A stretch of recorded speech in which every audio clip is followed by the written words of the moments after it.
it's 148 episode. I don't know. I'm not tracking right now. Yeah, it's 148. Episode of Bleav in Astros podcast. I'm Jeff Balke, Mike Stanton with me.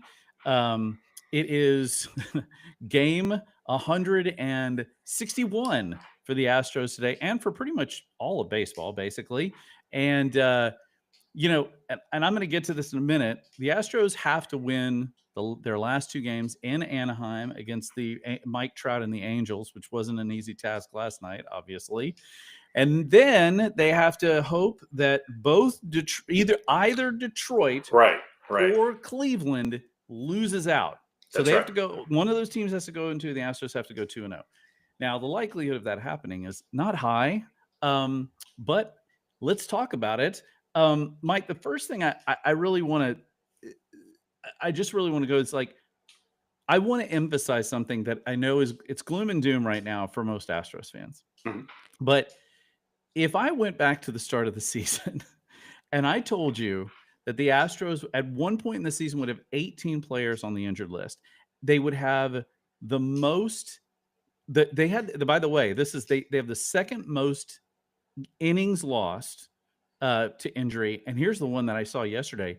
By far, they have the most WAR lost, wins above replacement lost, over any team in baseball in terms of from injured players. If I told you all of that happened and they were still able to actually get a wild card spot at this point, most people would probably be like, wow, that was a pretty good season. However, no doubt. Go ahead. I was just going to say, however, here we are, right? Right. And, when you look at the big picture, when you go back to spring training, listen, even without, there's only been one team that has more players on the IL, and that's the Dodgers. Right. So, yes, they've had more than their fair share of injuries. But when you look at how, and that's the big picture. So, yeah, you go back to spring training, you look at those scenarios. And, you're on the cusp possibly of making the postseason. You're going to play meaningful games at least through tonight. Mm-hmm. The second to the last game of the season, you might say, you know what, I'll take that. But when you look at how the Astros did it, at one point they were 20 games over 500. It really wasn't that long ago. Nope. If you look at, we just did the math that with last night's win, or last night's loss, another game that they scored less than 4 runs. That's what I say, 81 or 82 games that they have scored fewer than 4 runs. When you look at that, you go, man, the opportunities were there, and they were. Mm-hmm. It's just, and it's not from a lack of effort. It's not from a lack of preparation. It's just the nature of the sport. But we have been spoiled over the years so much by the Astros. Seemingly every time they get in one of these situations, they come out on top. And they still may this year. There's mathematically they're still You're there. Saying there's a chance. All that means is the Guardians or the Tigers. Mm-hmm. They have to lose 2 games. That's if right. they lose 2 games, the Astros are in. Now, and that the also Astros means the Astros have to win 2 games. Exactly. That's the other one, which hasn't been very easy in the last week and a half. The thing that's interesting to me about this too is that I'm of the mind that Jeremy Pena's out. Obviously, he's got this oblique issue, which are notoriously difficult to take forever. Heal from. And the other side of it is, he hasn't been out that long, right? But the other problem with oblique injuries is you can do nothing until they heal, right? Because you're activating your core in anything and everything you do, including just standing up and sitting down, and God forbid, tie your shoes or whatever. Your core is always being activated. So it's like having a back injury. You can't get away from it. There's just no escape. It may be even worse. Mm-hmm. Because a lot of times, a back injury, you can find a position or something like that, but seemingly an oblique issue. Every time you turn your head, your core fires. It's really crazy. And we've never really found out the severity of it or anything like that, other than he's not playing. Right. And of course, Jordan's still out with the ankle. Josh Hader's still out, although at least good news that he's not going to have to have surgery. Right. But when you look at that, especially going down the stretch. This is a team that, like you just mentioned, offensively, not been good this year. And a lot of it, you have to really go back and say, there were a lot of people that are just, out at times when Yeah. they needed them. There were gaping holes in their lineup. You had a rookie playing huge minutes who was great. He obviously hit a wall, about midway through the season, Mhm. so he began to struggle. Jake Myers, who was hitting over 300, was out for an extended period of time. Obviously, Jeremy Pena has been out twice. Jordan Alvarez out. Christian Walker has not been good. Isaac Paredes was out for an extended period of time Right. when he was pretty much your best hitter at the, going in. So when you add all that up, it's obviously been a very difficult road for them. I'm curious, like, and we'll do postmortem once we get there. Once they, I was just hanging Yeah, up, we're gonna be I was, here, folks. We're gonna, I was hanging up, I was hanging up skeletons for Halloween oh yeah, on my balcony, and it's like, oh, we'll get to the tombstones eventually. But um, I will say that this is always amazing to me every year that teams play 162 games, and the yeah. last weekend it's just a free for all of teams trying to get into the postseason. It's nuts. And it's crazy the roller coaster that you go to, whether you're an Astros fan, really just pick a team Oh, because Detroit. I mean, there is no dominant team in Major League Baseball. no. The two hottest teams, over the last 2 weeks has actually been Seattle and the Guardians. Right. And Seattle now, they have clinched the division, so they're in. But the Guardians, it's still up for grabs because them and the Tigers are in a dead heat. 2 games Yeah. left in the season. And that's a dead heat for the division. Now, Right. whoever doesn't win the division is Mhm. also the wild card with the Right. Astros. So it's crazy Crazy. how that works. And to tell you the truth, I think if you could tie the powers to be in Major League Baseball down and see get them off the record, they'd all say this is what they want. They Exactly what they want want. meaningful games. Of course. All the way to the last inning of the last out of the Absolutely. last day of the season. Well, that's what So baseball let's give a fans quick want. let's give a Yeah, quick do it. update to what's going on right now. Okay, so the Yankees, we'll go American League East. Yeah, if you're Yankees have already listening to won. this later, we're recording this on Saturday afternoon. So now Right. you already know all these things, So the but I Yankees get it. have already beat the Orioles 6-1. So they Right. have 93 wins on the season. They are battling the Toronto Blue Jays for first place in the American League East. Toronto at the current moment they're in the top of the sixth playing the Rays. They are in Toronto and they are winning 4-1. So that is for let's see, that is for to win the American League East and I think the number one wild card. Whoever Yeah. doesn't win is the number one. Now, the reason that's so important is because the winner of the East is going to get a bye in the first round, Right. That's and the right. And loser has to play. Toronto, I just checked. Toronto does own the tiebreaker over the Okay, so Yankees. if they push, then the Yeah, Yankees are in. Yankees have to play the first series. that's right. That's exactly, and that's a huge deal. I mean, that's a Yeah, massive deal. and then for the Astros, the Red Sox have taken the lead 1-0. It's only in the bottom of the third. Right. And it looks like no, it's top of the third. So they must have Okay. scored in the bottom of the second. 1-0, still early in the game. Yep. But that's good for the Astros. Mhm. That's good. They need one of the teams. They need the Tigers or they need the Guardians to lose two straight. Guardians play Right. the Rangers at 6:15 this evening. They are in Cleveland. The Rangers Everybody are in lost Cleveland. yesterday. Yeah, Like, everybody, they I did. think that obviously the biggest story here, if you're not an Astros fan, is the Detroit Tigers, up 15 and a half games at one point in the Over the season Guardians. over Yeah, the Guardians, and they have a chance of missing the entire postseason. I mean, they do. And that would be they have been huge for them. actually as poorly as the Astros have Oh, played over the last couple of weeks. The Rangers have played that way seemingly for the whole month of September. no, it's been terrible. They were bad in August, they're worse in September, and AJ Hinch is the manager I mean, it's some weird script being written from somewhere. Well, they did lose Screwball for a period of They time, did. and then the Guardians beat him. But did you see how that worked when the Fry kid got hit in the Oh my face on god. a bunt attempt? I And then I ugh, said at the and time when Scooble melted down. I was going to say when I saw his reaction Yeah. because the pitch was up and in, Yeah. but Fry bunted at it. Yeah. It hit him right in the face. Yeah. But Scooble's reaction was he tossed his hat down, he put his There's hands over his gloves. head, Yeah. he started walking to second, but you could see that he was visibly and quite profusely distraught. He looked like he was And gonna barf, he did. honestly. I He kind of did. I thought he was gonna I puke. thought the whole time, I said, you know what, AJ, get him out of there. Yeah. Because even as great as he has been, he's probably going to win the Cy Young again, Mhm. or at least he's in the running. Mentally, I think he was done right there. And the very next pitch, now several minutes later, the very Mhm. next pitch was a wild pitch in the dirt, pass ball or wild pitch, Mhm. and the tying or the go ahead run scored. They Yeah. scored 3 runs that inning, and ball did not leave the infield. Yeah. That's when you know things are going good. That's how the Guardians were playing.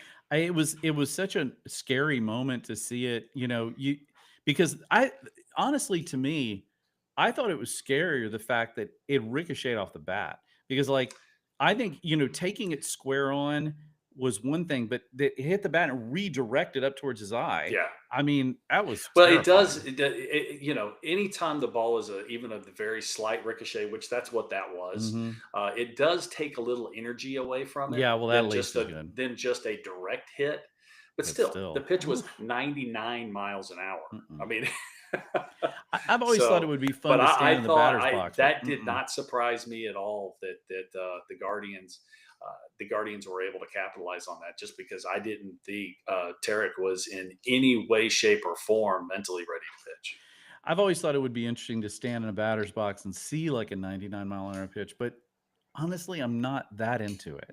Like, I'm not. Is it worth that? I For don't think somebody so. that hasn't seen it, you kind of more just hear it. Oh, that's what I was gonna say. There's no way. There's no way you're actually seeing it. But so yeah, obviously it's quite a weekend coming down to the wire for a lot of teams. Um, I want to bring up something that I wrote about this week. That essentially I basically wanted to go through and look at the Astros starting pitching and see, okay, what pitchers are still on the 26 or 28 man, I guess, roster who are starting pitchers. And I did not count JP France or Colton Gordon in those because they have both been Right. transitioned to the bullpen. And they have 5 guys, right? Hunter Brown, Framber Valdez, Christian Javier, Jason Alexander, AJ Bluebaugh. All of which Javier's back from injury. All of those guys have been very sturdy this year. I mean, obviously, Bluebaugh's a rookie. He didn't pitch that. He hasn't pitched that Right. much. But when you look at the guys that are out, that are like now on the injured reserve, Luis Mhm. Garcia, who knows what's going to happen to that guy? I mean, Yeah. after everything he's been through, Spencer Arrighetti, he's out. We think he's probably going to have a surgery, but there hasn't been a full thing there. Renault Blanco Right. obviously went out early. Hayden Wesneski went out early. Lance McCullers Jr., honest to God, the Astros may just have to release him given where he's I think at. he's got one more 1 year, year. One more $16 year. million next year. So, yeah, It's I like, mean, it's going to be interesting because the money's already gone, the money's spent. right. Now it's, to tell you the truth, now it's more about the roster spot than it Yes, is the dollars. So, 100%. and we've seen teams, and this is across Major League Baseball, much more open to Yeah. letting a guy go. I mean, we've seen, The as Astros big did of it. a number as $16 million is, there's been a couple much bigger ones than that across baseball that, Yeah. the team is just, well, we're just going to write it off, just eat it. And I think when you look at, and then Brandon Walter was the other guy who I feel terrible for that guy, Yeah. that But was it just one game or 2 games? 2 games, I think Yeah. 2 games, and he was dosed. I do think that Unfortunate. this is, and again, this will, more of this at a later time, but I do think the Astros are going to have to do some evaluation of their roster in the offseason, both offensively and in the pitching. Like Lance McCullers is one of them. You really do have to think about what's going to happen with Christian Yeah. Walker. What are we going to, he's a tremendous first baseman, but is he a long-term solution at first base if he's not hitting? And then you go, Well, well, what then he's got 2 more years, right? he does. Yeah. Uh, the other question is, if that's the case and you do keep him, what do you do with Isak Paredes now that you've made a deal and gotten Carlos Correa, who's clearly going to play at third and Pena's at Yeah. second at a short? I mean, and Jose Altuve is not going to play a boatload of outfield. He's going to float around, at his point. So they're going to really have to think a lot about how they're going to balance out. Because, by the way, it's worth noting that they have two rookies in the outfield right now with Zach Cole and Cam Smith. They have two more guys in the minors who will likely be up next year, in both Zach DeZenzo, who's playing well after being injured, and lefty, I can't say his name, who played here and was hurt and now is back in the minors. Oh my God, I can't believe I blanked on his name. Anyway, they have those guys, not to mention the fact that Bryce Matthews has been tearing up AAA at second base, right? Mhm. So this is a roster construction that's going to have to undergo some very serious looking, particularly given that stat you talked about Yeah. earlier, where just Well, nobody's been able to hit. the thing that Dana Brown has going for him is those players that are already in the minor leagues, they don't have to come up. No, they don't. You don't have to start the clock. You don't have to do all that Jacob kind of Melton. stuff. There it is. There you There it go. is. I knew There it you'd is. come up with it. So it's yeah. Is there a little bit of a logjam? Well, you can say it all you want. You can even say in spring training that it's unfortunate. Such and such has to start in the minor leagues. But look what happened this year. I mean, how many players did we see come up to the big leagues that we had to go scrambling to see what the numbers were because we Right. weren't even sure. I mean, Well, much Zach less Cole, being ready. Let's just start there. Yeah, just being ready for the major leagues. Yeah. And this is the information era where we have it all at our fingertips. So and this is the second year in a row that the Astros have gone through this. So last year they were able to deal with it a little bit better. What is the final outcome? Well, we have to wait till the end of the season tomorrow. So the Astros at the Angels, they got destroyed by Mike Trout. And by the way, AJ Blueball is pitching for the Astros tonight. And you said he's one of the starting pitchers. He has been good, but he's not a guy that's going to go out there and give you 6 or 7 innings. No, he's I mean, not. You're looking he's at a piggybacker at maybe two times, maybe if he keeps his pitch count down, 2 times through the lineup. If he gives you 4.5, 5 innings, if you get 4 to 5 innings out of him, and that's all they got from Alexander last night. Right. So what's interesting to me in these last couple of games with the Astros, obviously they have to win. Mike Trout ruined their night last night, which he has not been prone to do this year, but apparently he's saving it up for the Astros. I just, like, to me, I'm wondering where their hit's going to come from. Like you said, that's been the big problem. Who do the Angels have on the mound tonight? Do we know? Caden Dana. Oh, good stuff. Good stuff. Got a ERA well north of 6, but it's got a big fastball. It's got a good slider. Doesn't really know where it's going. Control issues. Yeah. So he's if not their top pitching prospect, one of their top pitching prospects. So young guy. And I'm not sure if the Astros have faced him yet this season. Well, it's interesting. So it's basically a couple of youngsters on the mound tonight for both teams. That's again my big concern with the Astros. So a couple guys have, I mean, Altuve, Caratini both have 2 at bats.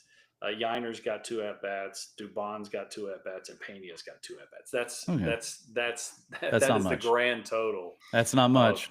So not a whole lot of experience against them. Yeah, well, I think that, to me, the key with the Astros in these next 2 games is going to be their discipline when it comes to the play, because it's the one thing they've really struggled with that a lot this season. Well, the thing is, as bad as their run total has been, they've actually, they're middle of the road as far as hitting the ball.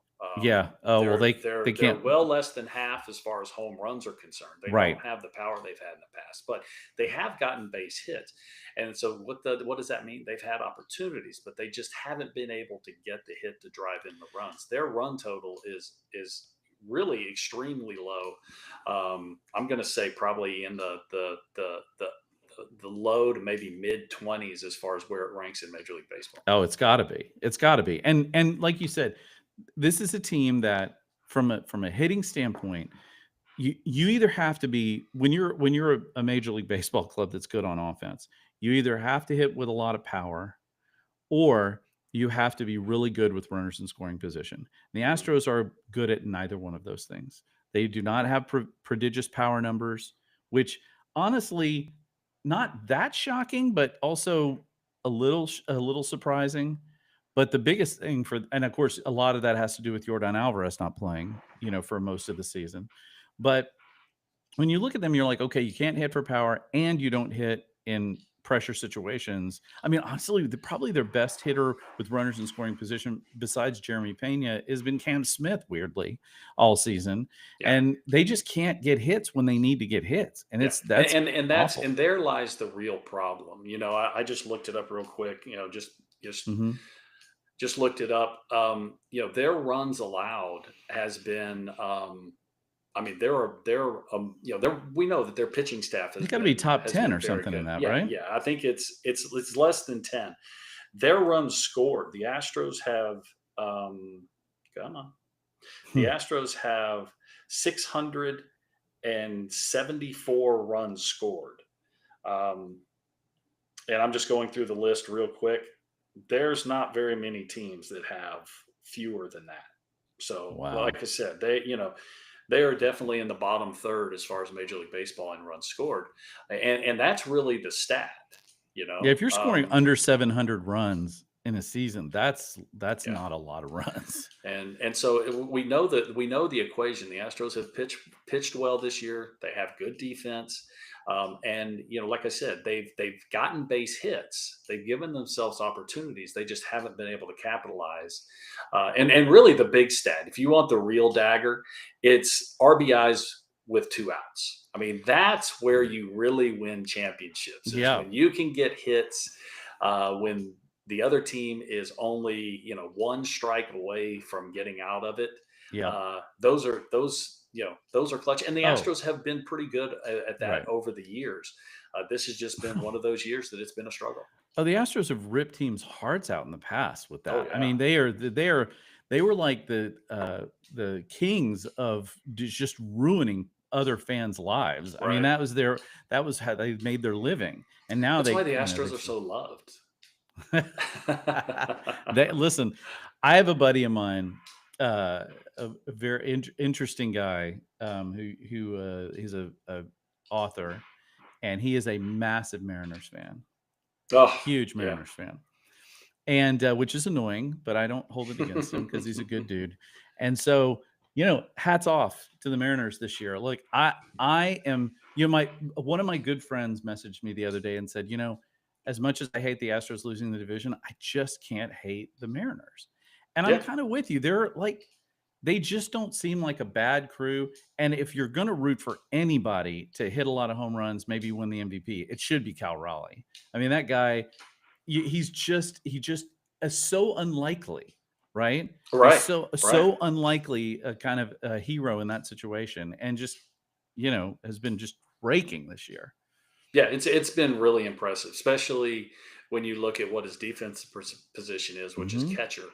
You just don't see that kind of offense Switch ever hitting from a catcher. catcher. Yeah, I mean, a switch hitting catcher is gonna has already hit over 60 home yeah, runs. power from both sides. It's just unbelievable. All right, Astros fans. Well, fingers crossed, toes crossed, whatever you got to do. If you have a lucky chair, like a lucky when I'll tell you this, when I Let's was go still rally caps in the first inning. right. Let's now the Let's flip Astros that. did have a lead last night. That They and did. and that's not something they have done much of. No. And usually when they have a lead, they win those baseball games. But that last night was just one of those strange situations, It and it was just so weird. shows how big of a struggle it has been. Hmm. When the Astros have scored first, when scoring first, they are 54-21. So that's another Wow. that's a big winning percentage. Good So Lord. do How that many again. Give AJ Blue Ball a little bit of breathing room right. there at the beginning of the game, and make sure Mike Trout doesn't beat you. I just walk him. I just be like, "Here you go, on you go." I'd Barry Bonds him Yeah. just to get just to not Right. have to deal with seeing that guy hit another blast on you. All right, well, we will talk again this week, and the Astros Yeah. will either be in a wild card series or they will be licking their wounds and heading into the postseason trying to get healthy for next year. So once we talk, then we will figure that out, and we will all sit together and have a moment of silence for the Astros season as it was. Thanks everybody for joining us. We'll see you soon. As always, go Astros. Not